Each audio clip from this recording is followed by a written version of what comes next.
Recovering from a stroke isn't like recovering from a broken bone. Let's talk about a typical stroke recovery timeline and why yours might look different.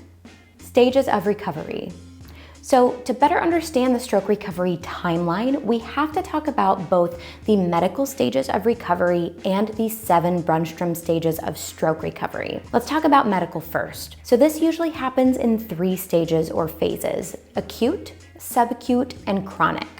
The acute phase or stage typically happens in the first couple days to maybe around a week after the initial stroke happened. And the priority during this stage is just medical stabilization, making sure that you are doing okay and that your body is doing everything that it needs to do to keep you alive. The subacute stage typically ranges from around the first month to 3 months, maybe up to 6 months, depending on which literature you read. And the priority in this stage is therapy and rehab. The brain during the subacute stage is having the most heightened state of neuroplasticity that you're going to have in stroke recovery. Now, stay tuned because it doesn't mean that it stops, but we do want to capitalize on that time. So being able to engage in therapy, maybe you've got your therapist also developing a home rehab program for you, is a really important thing to do. However, we know that so many stroke survivors don't get that level or amount of time in therapy. Often it's maybe 2 to 4 weeks at a rehabilitation hospital, and then you're sent on your way. If you're lucky, you may get home health therapy or outpatient therapy, but not everybody gets this. And the chronic stage is typically defined as 6 months and then later after the stroke happened. The priority in this stage is basically to keep you progressing, whatever you can do to keep that momentum going forward and avoiding backslides and plateaus. We also have to consider the 7 Brunstrom stages of stroke recovery. Now, these are recovery stages that are defined based on changes in muscle tone after a stroke happens. So for example, stage 1 is flaccidity, which is where the arm may be limp, hanging, there is low muscle tone, whereas you might move through and in the middle stages there's increasing spasticity, little to no coordinated movement, and then stage 7 is a return to normal movement and muscle tone. Now it's important to note that you're not necessarily going to walk through those stages in a linear fashion, meaning from stage 1 to 2 to 3, etc. People can hop around between stages. They may start with that flaccid upper extremity and skip a lot of spasticity and go back to normal movement. Sometimes stroke survivors get stuck in one of these stages. A lot of the times we'll see someone develop spasticity and then have a really hard time getting out of that spastic stage. So while the stages of recovery are important to understand, they don't necessarily predict your timeline for recovery. The 1-year myth.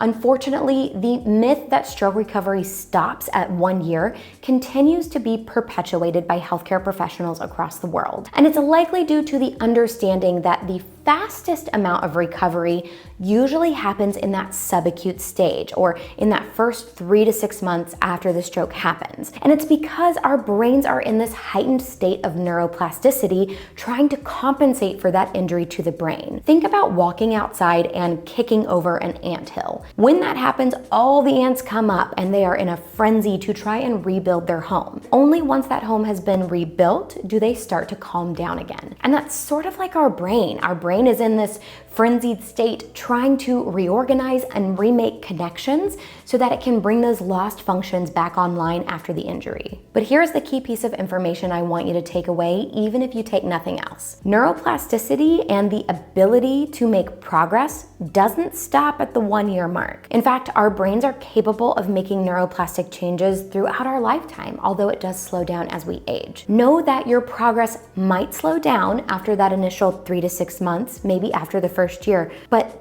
the ability and the potential for progress is always possible.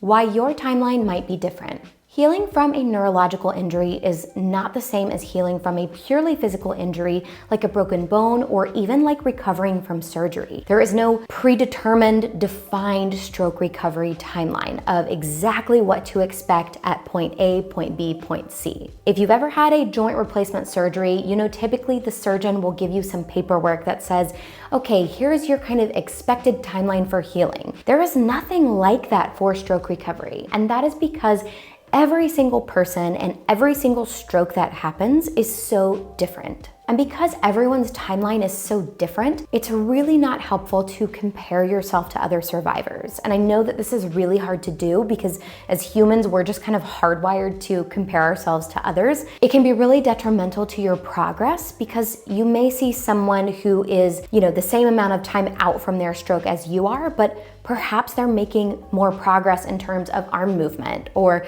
they're walking more, or they're not having to use a walker or a cane to get around. So while it can be helpful to look at what others are doing to make progress in their own recovery, it's not always helpful to say, oh, I should be there as well. Plateaus and backslides.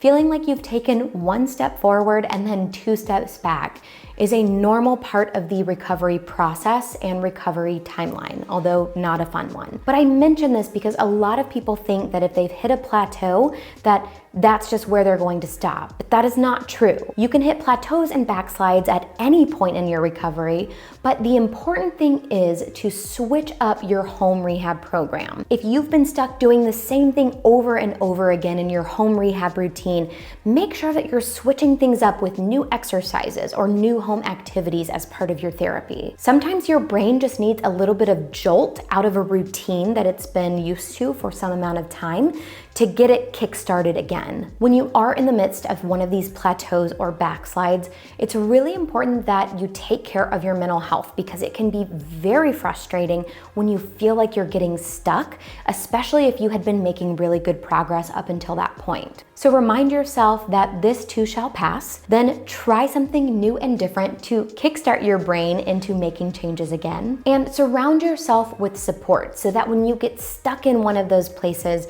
you have people that you can rely on to help pull you out of the rut. So remember, there is no hard stroke recovery timeline. While we can make some generalizations about what's gonna happen usually in that first year, we'll never be able to tell somebody exactly how much progress they'll make unless they try. So keep your home rehab routine fresh. Try new exercises and activities to avoid plateaus and backslides, and do what you can to really crank up that neuroplasticity. You can check out this video if you want to learn more about maximizing your recovery with the principles of neuroplasticity. And make sure that you check out my recent interview with Stephanie Hopwood, a physical therapist, certified stroke rehab specialist, and a stroke survivor herself. She recently wrote an ebook called Stroke Recovery Momentum, and it is absolutely fantastic. In that interview, we talk about her experience as both a therapist and a survivor, and her best advice for pushing forward on that stroke recovery timeline even when the going gets tough. If you found this video helpful, please make sure to leave it a like. And if you're new here or you haven't already, make sure that you subscribe to the channel and click the bell to get notifications for when I post new videos. Post Stroke is a nonprofit, and you can help us keep our content free, either by giving us a super thanks by clicking in the YouTube bar below, by giving us a one-time donation via PayPal, or by becoming a Patreon member, where in exchange for a monthly donation, you get access to cool perks like social media shoutouts, behind-the-scenes footage, and even YouTube shoutouts, of which I have some today. And a huge thank you to Modus Nova and Heather G in our Empowerer tier. We can't do what we do without you all. Thank you all so much for watching. I'll see you next time.